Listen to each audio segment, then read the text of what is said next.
Hello students, welcome to today's session. Today we are going to continue our revision tour for class 12, that is the first chapter.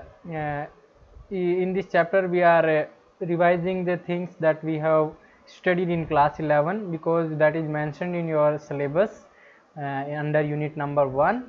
So yes, the last two classes we have seen what is Python, what is the features of Python, and in last class we have seen what is the structure of basic Python program, and what are the components of the Python program, in which we have seen expressions and various kind of operators and etc. तो आज अपन देखेंगे Python variable क्या होता है और इसको कैसे बनाते हैं और असाइनमेंट कैसे करते हैं वेरिएबल के अंदर वैल्यू का। तो ये सब चीज़ें आज अपन देखेंगे। तो चलते हैं, स्टार्ट करते हैं। तो फर्स्ट जो क्वेश्चन आपके दिमाग में आ रहा होगा, वेरिएबल क्या होता है। वेरिएबल आपने भी सुना होगा मैथमेटिक्स के अंदर। वेरिएबल एक ऐसा मतलब कंप्यूटर की टर्म में, वैसे जनरल मैथमेटिक्स में देखें तो वेरिएबल एक वैल्यू होती है जिसको अपन फिक्स नहीं बोल सकते हैं। Let's suppose 5 is a constant value, it will never change, okay. But a equals to let's suppose 5 अपन ने रखा। अब a इक्वल्स टू 5 का मतलब क्या है, a के अंदर अभी 5 वैल्यू है और b के अंदर लेट्स सपोज 10 वैल्यू है। तो आप let's suppose a equals to b minus 2 करते हो मैथमेटिक्स में, तो a की वैल्यू क्या हो जाएगी अभी 10 में से 2, और तो अपना क्या हो जाएगा, ये 7 हो जाएगा। तो ये वेरिएबल एक ऐसी मतलब वैल्यू होती है या फिर ऐसी मैथमेटिकल मतलब मैथमेटिक्स में देखते हैं कि ऐसी वैल्यू जो चेंज होती रहती है बार बार, जिसको चेंज किया जा सकता है। 5 तो 5 ही रहेगा। जैसे कई बार आपने सुना होगा मैथमेटिक्स के नाम कांस्टेंट एक ऐसी टर्म होती है जो कि चेंज नहीं की जा सकती है। उसको अपन के से डिनोट करते हैं, कई बार सी से डिनोट करते हैं मैथमेटिक्स में। सेम वे में अपने जो पाइथन के अंदर जैसे ये वैल्यूज होती है इनको अपन लिटरल्स बोलते हैं। आपने लिटरल्स पढ़े होंगे, लास्ट क्लास में मैंने बताया था, इंटीजर लिटरल, स्ट्रिंग लिटरल, ठीक है। तो ये लिटरल्स ऐसी वैल्यूज होती हैं जो कांस्टेंट होती है मैथमेटिक्स में, जैसे कांस्टेंट होता है वैसे। जैसे 5 एक लिटरल है, इसको चेंज नहीं किया जा सकता। 5 तो 5 ही रहेगा, 10 10 ही रहेगा। लेकिन a इक्वल्स टू 5 एक वेरिएबल है, क्योंकि इसको अपन चेंज कर सकते हैं। a की वैल्यू कल को अपन 100 भी कर सकते हैं, तो इसको अपन वेरिएबल बोलते हैं सिंपल भाषा में। अब पाइथन में वेरिएबल क्या होता है, एक नेम्ड मेमोरी लोकेशन होता है। एक मेमोरी लोकेशन को अपन नाम दे देते हैं। जैसे आपने a इक्वल्स टू 5 किया तो 5 एक वैल्यू मेमोरी के अंदर स्टोर होएगी। उसका लेट सपोज एड्रेस होगा 1001 और अपना जो a है वो इसको पॉइंट कर रहा होगा। तो a क्या है, एक वेरिएबल है जो कि एक मेमोरी लोकेशन को नाम दे दिया जाता है। अब 1001 ऐसे मेमोरी लोकेशन ऐसे बड़े से होते हैं, इनको याद रखना तो पॉसिबल नहीं है, इसलिए अपन इनको क्या देते हैं, वेरिएबल नेम दे देते हैं। और उस वेरिएबल नेम को जब भी आप प्रिंट करते हो या उसको यूज करते हो तो उसकी वैल्यू उस पर ऑटोमेटिकली आ जाती है। तो इसलिए वेरिएबल पाइथन में क्या होता है, एक मेमोरी लोकेशन को नाम दे दिया जाता है। Variable is name given to the memory location, उसको अपन बोलते हैं वेरिएबल। अब वेरिएबल को एक कंटेनर भी बोल सकते हैं, कंटेनर की तरफ अपन क्रिएट कर सकते हैं। जैसे 5 एक कंटेनर हो गया, इसमें वैल्यू रख दिया। अब a equals to let suppose 10 किया, तो ये a एक वेरिएबल है जिसके अंदर 10 आ जाएगा दोबारा इस तरीके से। तो ये कंटेनर है जिसके अंदर अपन कोई भी वैल्यू होल्ड करवा के रख सकते हैं, ठीक है। तो ये एक आपका वेरिएबल होता है। लेट सपोज अब पाइथन क्या होता है, type infer language. Type infer language का क्या मतलब होता है, इसके अंदर आपको डेटा टाइप बताने की जरूरत नहीं है। जैसे a के अंदर 5 है तो ये ऑटोमेटिकली इंटीजर बन जाएगा। a के अंदर लेट्स सपोज 1.2 तो ये ऑटोमेटिकली फ्लोट बन जाएगा। a के अंदर लेट्स सपोज हेलो दे दिया आपने स्ट्रिंग, तो ये ऑटोमेटिकली स्ट्रिंग बन जाएगा। तो इसको बोलते हैं टाइप इन्फर लैंग्वेज। मतलब आपका डेटा टाइप आपको बताने की जरूरत नहीं है, ऐसे बताने की जरूरत नहीं है कि इसमें इंटीजर टाइप का, इसमें इंटीजर ही में वैल्यू आएगी, जैसे जावा और C++ में हुआ करता था। तो ये टाइप इन्फर लैंग्वेज है, इसमें आपको डेटा टाइप बताने की जरूरत नहीं है वेरिएबल का। वेरिएबल का डेटा टाइप ऑटोमेटिकली चेंज होता रहता है जिस तरीके की वैल्यू आप उसके अंदर असाइन करते हो, ठीक है। अब जैसे आपको एक वैल्यू असाइन करनी है किसी वेरिएबल में, लेट्स सपोज ये वेरिएबल है, नेम में आपको जैसे पाइथन रखना है, तो ये क्या हो गया। अब जैसे मैंने कल बताया था आपको, स्ट्रिंग बनाने के लिए तो डबल कोट्स का यूज करते हैं या सिंगल कोट्स का, तो यहाँ पे सिंगल कोट्स का यूज करते हैं स्ट्रिंग बनाइए। तो ये ऑटोमेटिकली नेम वेरिएबल क्या बन जाएगा, इसके अंदर क्या वैल्यू रहेगी, पाइथन वैल्यू रहेगी। और मेमोरी में यदि स्ट्रक्चर देखो तो ऐसा है। तो नेम एक पाइथन एक कंटेनर हो गया जिसके अंदर वो वेरिएबल की वैल्यू पड़ी हुई है, और नेम एक आपका मेमोरी लोकेशन एक वेरिएबल हो गया जो इस पर्टिकुलर वैल्यू को पॉइंट कर रहा है। जब भी आप प्रिंट नेम करोगे तो आप लोगों को क्या प्रिंट होएगा, नेम प्रिंट नहीं होगा, आपको प्रिंट होएगा पाइथन आउटपुट में। तो इसको बोलते हैं अपन मतलब वैल्यू को एक्सेस करना, प्रिंट करना, ठीक है। तो नेम्ड मेमोरी लोकेशन होता है जिसके अंदर आप कोई भी वैल्यू रख सकते हो। अब जैसे नेम में पाइथन रखा तो पाइथन एक स्ट्रिंग है, ठीक है, तो ये स्ट्रिंग डेटा टाइप बन गया automatically. Sum equals to less वो नन रखा, नन एक स्पेशल डेटा मतलब वैल्यू होती है पाइथन में, मैंने लास्ट क्लास में भी बताया था, फर्स्ट क्लास में। नन क्या होता है, एक स्पेशल लिटरल होता है जिसका मतलब होता है कोई भी वैल्यू अभी उस वेरिएबल में नहीं है, फ्यूचर में उसमें वैल्यू आ सकती है, ठीक है, तो वो नन हो गया। तो ये सम इक्वल्स टू नन भी एक वेरिएबल हो गया, सम वेरिएबल हो गया, उसमें कोई भी वैल्यू नहीं है, नन पड़ी हुई है। अब जैसे यहाँ पे देखो एक प्रोग्राम छोटा सा, a इक्वल्स टू 23, तो a किस टाइप का वैल्यू बन गया, a इक्वल्स टू 23 का मतलब क्या हो गया, ये इस तरीके से पॉइंट कर रहा है। b इक्वल्स टू 66.2 का मतलब क्या होगा, b के अंदर फ्लोट टाइप की वैल्यू है, तो ये ऑटोमेटिकली फ्लोट में बन गया, ये ऑटोमेटिकली इंटीजर में बन गया। इसके आगे इंट लगाने की जरूरत नहीं है आप लोगों को, जैसे जावा वगैरह में लगाया करते थे, ठीक है। तो इस वजह से अपन इसको बोलते हैं डायनेमिक टाइप कास्टिंग, ठीक है। टाइप इन्फर लैंग्वेज मतलब टाइप ऑटोमेटिकली वैल्यू के अकॉर्डिंग चेंज होता रहता है इस पर्टिकुलर वेरिएबल का। तो b फ्लोट है और ये a इंटीजर है। फ्लोट वैल्यू किसे बोलते हैं, लास्ट क्लास में बताया था, जिसमें पॉइंट होता है आपका, ओके, ये डॉटेड डेसिमल पॉइंट है। Sum equals to a plus b रखा, तो sum equals to a plus b करोगे तो a प्लस बी के अंदर जो वैल्यू है वो जुड़ेंगे। 23 प्लस 6 कितना हो जाएगा, 29.2 एरर आ जाएगा। तो ये सम वेरिएबल में क्या आ जाएगा, 29.2, इन दोनों का एडिशन, ठीक है। फिर सम को प्रिंट करोगे तो 29.2 आपका आउटपुट में आएगा, ठीक है। तो इस तरीके से आप लोग इसको देख सकते हो, ठीक है। तो ये आप लोगों को समझ में आएगा वेरिएबल कैसे बनाते हैं, इस तरीके से आप वेरिएबल बना सकते हो। इंटीजर भी बता दिया, फ्लोट भी बता दिया, यहाँ स्ट्रिंग बता दिया, यहाँ नन बता दिया, जनरली यही यूज आते हैं। जैसे बुलियन टाइप का बनाना हो तो a इक्वल्स टू लेस वो ट्रू कर दोगे तो ये बुलियन टाइप का वेरिएबल बन जाएगा। तो ऐसे बहुत सारे वेरिएबल्स होते हैं। लिस्ट टाइप का बनाना हो तो lst इक्वल्स टू ऐसे कर दोगे तो लिस्ट टाइप का बन जाता है। टप्पल टाइप का बनाना होता है जैसे tpl इक्वल्स टू ऐसे कर दोगे तो टप्पल टाइप का बन जाएगा। डिक्शनरी टाइप का बनाना होता है तो आप लोग जैसे data equals to dictionary type को बनाना, तो इससे करली ब्रेसेस से ओपन करके बंद करो तो ये तो डिक्शनरी बन जाएगी। तो इस तरह से कोई भी डेटा टाइप आप बना सकते हो। ये मैं इसलिए बता रहा हूँ क्योंकि ये रिवीजन क्लास है और इसमें आप लोगों ने ऑलरेडी पढ़ रखा है टप्पल, लिस्ट और डिक्शनरी क्या होती है, ठीक है।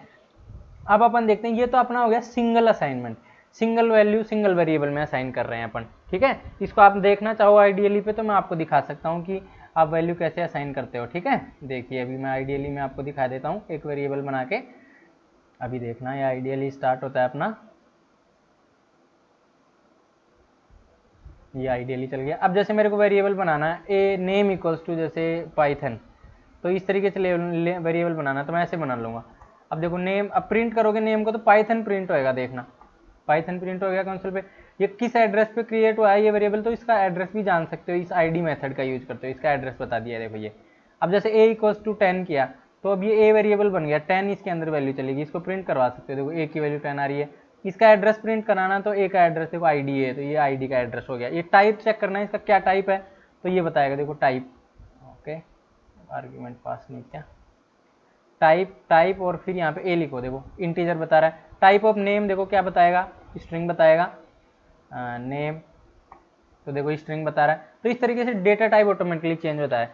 अब जैसे b इक्वल्स टू 1.5 करो तो अभी क्या हो गया, ये इसके एड्रेस प्रिंट करना है तो आईडी लिखो और b पास कर दो तो इसका एड्रेस बता देगा मेमोरी में इस एड्रेस पे पड़ा हुआ है। टाइप चेक करना है किस टाइप का, ये फ्लोट टाइप का है तो देखो ये फ्लोट टाइप का है। अब b के अंदर यदि आप इंटीजर डाल दोगे तो ये इंटीजर में कन्वर्ट हो जाएगा, देखो पहले ये फ्लोट का था अब इंटीजर हो गया। तो इसको बोलते हैं डायनेमिक टाइप कास्टिंग, मतलब जिस टाइप की वैल्यू आप डालोगे बी में स्ट्रिंग डाल दोगे तो ये स्ट्रिंग में कन्वर्ट हो जाएगा। देखो टाइप चेक करो बी का, अभी ये स्ट्रिंग में सॉरी टाइप चेक करो बी का तो ये स्ट्रिंग में कन्वर्ट हो गया। अब बी के अंदर आप बुलियन वैल्यू डाल दो तो ये बुलियन में कन्वर्ट हो जाएगा, टाइप ऑफ बी देखो बुलियन में होगा। बी के अंदर आप लिस्ट डाल दो तो ये लिस्ट में कन्वर्ट हो जाएगा। तो इस तरीके से आप कोई भी जिस टाइप की वैल्यूज में डालोगे उस टाइप का वो वेरिएबल बन जाता है। B equals to let suppose आप टप्पल बनाओ तो ये टप्पल में कन्वर्ट हो जाएगा, देखो टाइप ऑफ बी। तो इस तरीके से आप कोई भी वेरिएबल, अब जैसे डिक्शनरी बना दो बी के अंदर तो ये डिक्शनरी में कन्वर्ट हो जाएगा। तो इस तरीके से आप लोग देख सकते हो, ठीक है। तो ये मैंने सारे दिखा दिए आपको एक बार चला के। अब अपन देखते हैं मल्टीपल असाइनमेंट। वो तो अपन ने सिंगल असाइनमेंट देखा, एक वेरिएबल में एक वैल्यू असाइन किया। अब आप मल्टीपल वैल्यू भी असाइन कर सकते हो एक टाइम पे। वो कैसे करते हैं, जैसे ए बी सी तीन वेरिएबल बनाने हैं और तीनों में एक सिंगल वैल्यू रखनी है 1, तो ये कैसे बना सकते हो आप, इस तरीके से A equals to B equals to C equals to 1 करोगे तो ए में भी 1 आएगा, बी में भी 1 आएगा, सी में भी 1 आएगा। तो आपका ऐसा बन जाएगा, ये जैसे बॉक्स बन गया 1 तो ए बी सी को पॉइंट करेगा, बी बी सी को पॉइंट करेगा और सी एक वेरिएबल वो बी सी को पॉइंट करेगा। तो तीनों ए बी सी के अंदर सेम ही वैल्यू रहेगी 1। तो इसको बोलते हैं multiple assignment with same value. Same value लेकिन सभी वेरिएबल में सेम वैल्यू होगी। Multiple assignment with single value या सेम वैल्यू। दूसरा तरीका हो सकता है कि आपने बोला कि सर मेरे को तो ए और बी में एक साथ ए में 1 असाइन करना है और बी में 2 असाइन करना है, तो इसको बोलते हैं multiple assignment with multiple values. ठीक है, तो मल्टीपल वेरिएबल्स में मल्टीपल वैल्यू। तो इस केस में क्या होगा, इस केस में आप लोगों का क्या होगा, देखो इसको मैं मिटा देता हूँ इधर से। देखो इस केस में अब क्या होगा, एक वैल्यू 1 है, एक 2 है, और ए तो किसको पॉइंट करेगा, ए 1 को, और बी किसको पॉइंट करेगा, 2 को। प्रीवियस केस में क्या आ रहा था, ए बी सी तीनों सेम वैल्यू को प्रिंट कर रहे थे, तो इसको बोलते हैं multiple assignment and multiple values multiple variables. ठीक है, और एक और तरीका होता है जैसे आपको स्वैप करना है दो वैल्यूज को, जैसे ए की वैल्यू बी में डालनी है, बी की वैल्यू ए में डालनी है, तो आप क्या कर सकते हो, ए इक्वल्स टू बी लिख दो और बी इक्वल्स टू ए लिख दो। इससे क्या होगा, ए की वैल्यू बी में आ जाएगी, तो ए की वैल्यू क्या है 2, तो ये बी में आ जाएगी, बी की वैल्यू ए में आ जाएगी, तो एक साथ आप लोगों को लिखना पड़ेगा।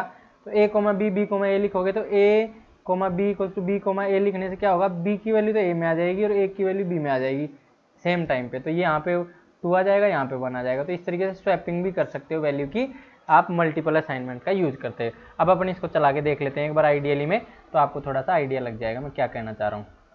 देखो ये अपना आइडियली है, इंटरेक्टिव मोड में अपन काम करेंगे। तो इंटरेक्टिव मोड में काम करने का मतलब जैसे ए बी सी 3 वेरिएबल बनाए मैंने, और तीनों की वैल्यू मेरे को 1 रखनी है, लेट्स सपोज 10 रखनी है, तो मैं ऐसे लिखूंगा। तो अब देखो ए की वैल्यू प्रिंट कर लो, चाहे आप चाहे बी की वैल्यू प्रिंट कर लो, चाहे सी की वैल्यू प्रिंट कर लो, तीनों की वैल्यू क्या आ रही है, सेम आ रही है 10।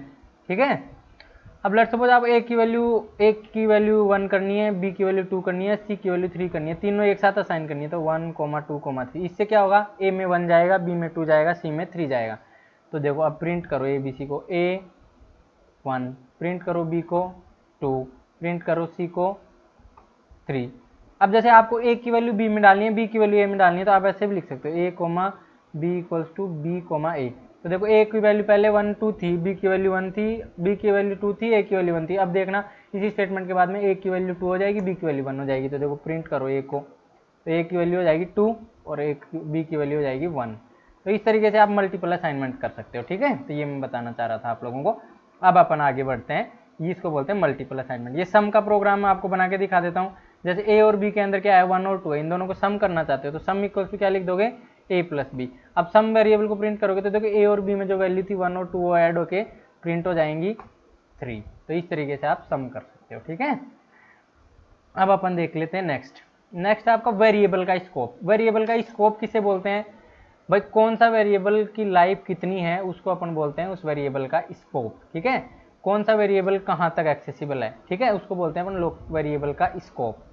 तो दो टाइप के स्कोप होते हैं, एक तो होता है लोकल वेरिएबल और एक होता है ग्लोबल वेरिएबल। ठीक है, लोकल वेरिएबल का स्कोप क्या होता है, विद इन ब्लॉक होता है। अब कल मैंने ब्लॉक बताया था, कोलन जैसे आप देखते हो, जैसे इफ के अंदर जैसे if a is greater than b, तो ये कोलन ही स्टार्ट हो गया और यहाँ पे एल्स है।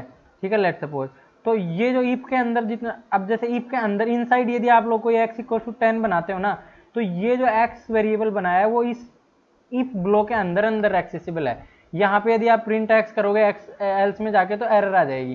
क्यों, क्योंकि ये इफ पर्टिकुलर इफ ब्लॉक के अंदर है ये वेरिएबल, लोकल वेरिएबल बोलते हैं इसको। और ये एल्स में यदि आप जाके एक्सेस करोगे तो एरर आ जाएगी, क्योंकि इसकी जो लाइफ है, इसकी जो जिंदगी है, लाइफ जिसको बोलते हैं, वो सिर्फ इस ब्लॉक के अंदर जीवित रहेगा, ब्लॉक के अंदर ही एक्सेसिबल रहे। यहाँ पे यदि आप प्रिंट एक्स करोगे तो आप लोगों को 10 प्रिंट हो जाएगा, लेकिन इसके बाहर में जैसे एल्स में जाके करोगे तो एरर आ जाएगी। ठीक है, फंक्शन में भी जैसे फंक्शन बना के भी देख सकते हो, जैसे डेफिनेशन फंक्शन बनाया आपने और उसके अंदर x इक्वल टू 8 किया, तो ये जैसे मैंने बताया था आपको कोलन आ जाता है, तो मतलब ब्लॉक स्टार्ट हो गया। तो ये ब्लॉक कहाँ से कहाँ तक रहेगा, यहाँ से यहाँ तक रहेगा, क्योंकि जब तक आपका सेम इंडेंटेशन लेवल रहेगा, इंडेंटेशन किसे बोलते हैं, इसको, जब तक आपका सेम इंडेंटेशन लेवल है तब तक आपका स्कोप ये ब्लॉक चालू रहेगा। तो यहाँ तक ये ब्लॉक रहेगा। अब इस ब्लॉक के अंदर आप प्रिंट करोगे x को, तो आप लोगों की वैल्यू 8 प्रिंट हो जाएगी। इससे जस्ट बाहर जैसे ही आप प्रिंट x कर रहे हो तो ये एरर आ जाएगी, क्योंकि कि ये x वेरिएबल ओनली इस ब्लॉक के अंदर है, इसके बाहर नहीं है ये। ठीक है, तो इसकी लाइफ यहाँ से लेके यहाँ तक ही है, यहाँ खत्म हो गई इसकी लाइफ। ठीक है, इसके बाद में इसको एक्सेस करोगे तो एरर आ जाएगी। तो ऐसे वेरिएबल्स को अपन क्या बोलते हैं, लोकल वेरिएबल्स, जो ब्लॉक के अंदर होते हैं। ऐसे वेरिएबल जो ब्लॉक के इनसाइड में होते हैं उनको अपन लोकल वेरिएबल्स बोलते हैं, उनका स्कोप भी लोकल स्कोप होता है। ठीक है, अब ग्लोबल वेरिएबल क्या होते हैं, देखिए ग्लोबल वेरिएबल ऐसे वेरिएबल होते हैं जो पाइथन प्रोग्राम में कहीं पे भी एक्सेस कर लो, एक्सेस हो जाएंगे। जैसे x इक्वल्स टू 8 आपने रख दिया पाइथन प्रोग्राम में। अब इस डेफिनेशन के अंदर जाके जैसे ये फंक्शन बनाया आपने, ये ब्लॉक है, ये एक ब्लॉक बन गया। अब इस ब्लॉक के अंदर x करोगे तो ये प्रिंट हो जाएगा 8। क्यों? क्योंकि ये ग्लोबल वेरिएबल है। ग्लोबल वेरिएबल का मतलब क्या होता है, ये वेरिएबल ये ब्लॉक से बाहर होता है हमेशा, और इसकी जो लाइफ होती है वो जब तक प्रोग्राम आपका चलेगा तब तक पूरे प्रोग्राम में रहेगी। यहाँ पे करोगे तो भी 8 प्रिंट होएगा, यहाँ पे करोगे तो भी 8 प्रिंट होएगा।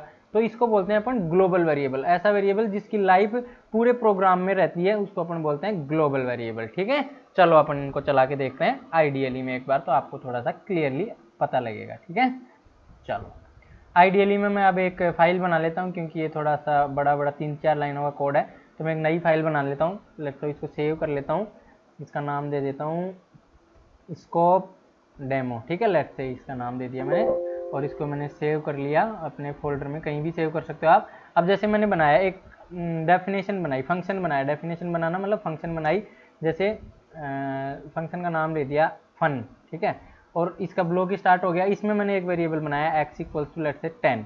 अब इस वेरिएबल इसके अंदर फिर मैंने कुछ भी किया, y इक्वल्स टू 30 कर दिया, कुछ भी कर लिया, और प्रिंट करूंगा मैं यदि x को यहाँ पे, तो देखो प्रिंट हो जाएगा ये x। ठीक है, फिर इस फंक्शन को कॉल भी करना पड़ेगा आपको। अब फंक्शन को कॉल करने के लिए ऐसे लिखते हैं, फंक्शन का नाम लिखते हैं, फिर ऐसे छोड़ देते हैं। अब इसको सेव कर लिया मैंने कंट्रोल एस से, या फिर फाइल पे जाके सेव बटन पे क्लिक करके भी कर सकते हो। रन करना है तो रन मॉड्यूल पे जाइए। आउटपुट क्या आ गया, 10 आ गया, क्योंकि वैल्यू क्या है x की, 10 है। अब मैं इस x को देखो क्या करता हूँ, इस x को मैं एक्सेस करता हूँ इस फंक्शन के बाहर। इस ब्लॉक कहाँ तक होता है, जब तक आपका इंडेंटेशन लेवल सेम है, यहाँ तक आपका ब्लॉक चलेगा, यहाँ तक आपका ब्लॉक है। उसके बाद में ब्लॉक खत्म हो गया, यहाँ पे ब्लॉक खत्म हो गया। अब मैं यहाँ पे x की वैल्यू को प्रिंट करना चाह रहा हूँ, देखो क्या आएगी, एरर आएगी। प्रिंट करो x की वैल्यू को, देखो क्या आ गया, x इज नॉट डिफाइंड। क्यों? क्योंकि x की जो लाइफ है वो कहाँ तक है, इस ब्लॉक के अंदर है बस। तो इसके अंदर तो ये प्रिंट हो रहा है, अदरवाइज ये एरर दे रहा है। अब लेट सपोज आपको इसी वेरिएबल को आप यहाँ से निकाल के, लेट सपोज आप इसको बाहर बना दीजिए, इस ब्लॉक के बाहर बना दीजिए कहीं भी। तो अब इसकी देखो लाइफ, यहाँ पे भी x प्रिंट करोगे तो एरर नहीं आएगी, यहाँ पे भी x प्रिंट करोगे तो एरर नहीं। कौन सी वैल्यू प्रिंट हो जाएगी, ये 10 प्रिंट हो जाएगी। तो इसको बोलते हैं ग्लोबल स्कोप। ठीक है, तो देखो 10 प्रिंट हो गया दोनों बार। अब यहाँ पे लेट सपोज कोई बंदा आता है, कोई पर्सन आता है और x इक्वल्स टू 50 कर देता है लेट सपोज, तो अब क्या होगा देखिए, देखना अभी नोटिस करना आप लोग। देखो अब ये x वेरिएबल है, ये इस ब्लॉक के अंदर काम करेगा। ठीक है, यहाँ पे प्रिंट करोगे x, तो इस ब्लॉक के अंदर कोई x है तो पहले वो प्रिंट होएगा। ठीक है, और यदि ये x की वैल्यू यहाँ पे नहीं होगा तो क्या होगा, ये बाहर वाली वैल्यू प्रिंट कर देगा, और यदि इसके अंदर है तो ये वाली प्रिंट कर देगा। अब यहाँ पे जो x है वो ये वाली वैल्यू प्रिंट करेगा। क्यों? क्योंकि ये वाली x की वैल्यू तो इस ब्लॉक के अंदर ही एक्सपायर हो जाएगी, और ये वाला x है जो ग्लोबल है, इस वजह से ये वाली वैल्यू यहाँ पे प्रिंट होएगी। ठीक है, तो क्लियर है आप लोगों को। अब अपन आगे चलते हैं। ठीक है, तो ये आपका ग्लोबल एंड वेरिएबल स्कोप हो गया। चलो अब अपन देखते हैं स्टैटिक टाइपिंग किसे बोलते हैं और डायनेमिक टाइपिंग किसे बोलते हैं। स्टैटिक टाइपिंग का मतलब होता है, ये आप लोगों की जो पुरानी प्रोग्रामिंग लैंग्वेज हुआ करती थी, C++, जावा हो गई, ठीक है, कोबोल हो गई, ये ऐसी लैंग्वेज हैं जिनके अंदर आपको डेटा टाइप बताना पड़ता है। पहले डेटा टाइप बताना पड़ेगा, तभी आप लोगों का क्या होगा प्रोग्राम में उस वेरिएबल जिस टाइप का डेटा आपने बता दिया, डेटा टाइप डिक्लेयर कर देते हैं उसके पहले। In static typing, a data type is attached with a variable when it is defined first and it is fixed. अब जैसे आपने इसको int x इक्वल टू 10 बना दिया, तो फिर ये पूरे प्रोग्राम में इंटीजर वैल्यू को ही लेगा। अब आप यहाँ पे x इक्वल टू 15.2 करोगे, यदि फ्लोट वैल्यू डालने की कोशिश करोगे, इसमें तो एरर आ जाएगी। ये पुरानी जैसे पाइथन, ये जावा लैंग्वेज का कोड है। ठीक है, ये पाइथन में आप नहीं लिख सकते ऐसा, क्योंकि पाइथन में ये सपोर्ट ही नहीं करेगा। पाइथन में डायनेमिक टाइपिंग।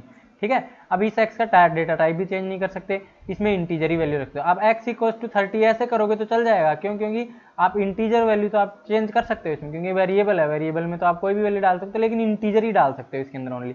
तो ये आपने डेटा टाइप को क्या कर दिया, फिक्स कर दिया। ठीक है, तो इसको बोलते हैं अपन स्टैटिक टाइपिंग। ठीक है, data of variable can not be change in static typing. Data type of variable can not be change, ध्यान रखना, डेटा को आप चेंज कर सकते हो। x इक्वल टू 30 लिख सकते हो, इंटीजर x इक्वल टू 30 है, और आप x इक्वल टू 40 भी लिख सकते हो, 50 भी लिख सकते हो, लेकिन x इक्वल टू 1.2 नहीं लिख सकते, x इक्वल टू हेलो नहीं लिख सकते।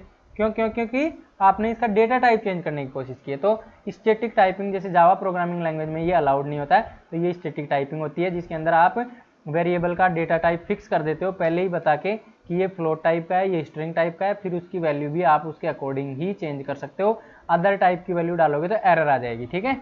अब देखिए डायनेमिक टाइपिंग क्या होती है। डायनेमिक टाइपिंग में क्या होता है, ये जो पाइथन होती है वो अपनी डायनेमिक टाइपिंग, जैसे मैंने अभी एक बी वेरिएबल बनाया था, पहले उसमें 10 डाला था, फिर उसमें 1.2 डाला, फिर उसके अंदर मैंने लिस्ट डाली, फिर उसके अंदर मैंने डिक्शनरी डाली, फिर उसके अंदर मैंने टप्पल डाला। तो मैं कोई भी डेटा डाल रहा था उस बी वेरिएबल के अंदर, तो वो बी वेरिएबल ऑटोमेटिकली फिर मैंने चेक कर करके भी बताया था आपको, टाइप ऑफ बी चेक करके भी बताया था। तो उसमें क्या हो रहा था, हर बार अलग अलग टाइप आ रहा था लेकिन वेरिएबल सेम था। तो ये इसको बोलते हैं डायनेमिक कास्टिंग। एक वेरिएबल आपका डेटा टाइप अपने आप चेंज कर लेता है उसकी वैल्यूज के अकॉर्डिंग, तो उसको बोलते हैं अपन डायनेमिक टाइपिंग, ठीक है। Data type of variable change upon the value assign to a variable on each next statement. जैसे x इक्वल्स टू 8 किया आपने तो इसका डेटा टाइप क्या बन गया, इंटीजर। x इक्वल्स टू 8.2 किया तो इसका डेटा टाइप क्या बन गया, फ्लोट बन गया। x इक्वल्स टू स्ट्रिंग किया तो इसका डेटा टाइप क्या बन गया, स्ट्रिंग बन गया। तो इस तरीके से आपका डेटा टाइप चेंज होता रहता है अपने आप वैल्यू के अकॉर्डिंग, तो इसको क्या बोलते हैं अपन, डायनेमिक टाइपिंग, ठीक है। अब अपन देख लेते हैं इसको आइडियली में चला के। आइडियली में मैं ओपन करता हूँ, वैसे तो मैंने दिखा दिया लेकिन फिर भी दिखा देता हूँ एक बार। लेट्स सपोज ए के अंदर आपने 10 रखा, तो अब इसका टाइप चेक करो, डेटा टाइप कैसे चेंज करते हैं, ऐसे। अब जैसे ए के अंदर आप अब 1.2 भी डाल सकते हो, तो ये जबकि दूसरी प्रोग्रामिंग लैंग्वेज जो स्टैटिक टाइप्ड होती हैं उनमें ये नहीं कर सकते। यहाँ पे जैसे अब ए का टाइप चेक करोगे तो फ्लोट आ गया, देखिए। यहाँ पे ए के अंदर आप स्ट्रिंग भी डाल सकते हो, जैसे हेलो। अब टाइप चेक करोगे तो ये स्ट्रिंग आएगा, देखो स्ट्रिंग आ गया। ए के अंदर आप कोई लिस्ट भी डाल सकते हो और टाइप चेक करोगे ए का तो ये लिस्ट बन जाएगी। फिर से आप ए के अंदर इंटीजर डाल दो तो इंटीजर बन जाएगा। तो ये वैल्यू जिस टाइप के आप डालोगे उस टाइप का ये डेटा टाइप ऑटोमेटिकली बन जाता है, कन्वर्ट हो जाता है। तो इसको अपन बोलते हैं डायनेमिक टाइपिंग, ठीक है। तो ये आप लोगों की डायनेमिक एंड स्टैटिक टाइपिंग होती है। अब अपन आगे चलते हैं। तो आज के लेक्चर में इतना ही। Thank you so much for being here और वॉचिंग।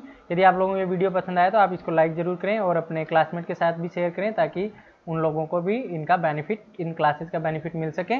और यदि आप लोग मेरे से फेसबुक पे जुड़ना चाहते हो रेगुलर अपडेट्स के लिए, इस फेसबुक पेज को फॉलो कर सकते हो, ट्विटर पे भी आप फॉलो कर सकते हो, टेलीग्राम ज्वाइन कर सकते हो। मोबाइल पे मेरे साथ डायरेक्टली जुड़ने के लिए आप वहाँ पे डाउट पूछ सकते हो, अपना फेसबुक ग्रुप ज्वाइन कर सकते हो अपने डाउट्स पूछने के लिए। आप जिस प्लेटफॉर्म पे हो उस पर ही आप कनेक्ट हो सकते हो। ज़रूरी नहीं है कि यदि आप जैसे ट्विटर पे नहीं हो तो आप ट्विटर अकाउंट बनाएं, ऐसा नहीं करें।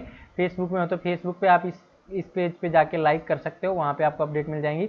वेबसाइट पे आप डेली रेगुलरली विजिट कर सकते हो। यदि आप इनमें से कोई भी ऑप्शन नहीं चाहते हो तो आप ये वेबसाइट बनाई हुई है, इस पर आप जाके देख सकते हो। सारे क्लासेस के लिंक आप लोगों को वहाँ पे भी मिल जाएंगे, ठीक है। थैंक यू सो मच और हैव ए नाइस डे और see you in the next class.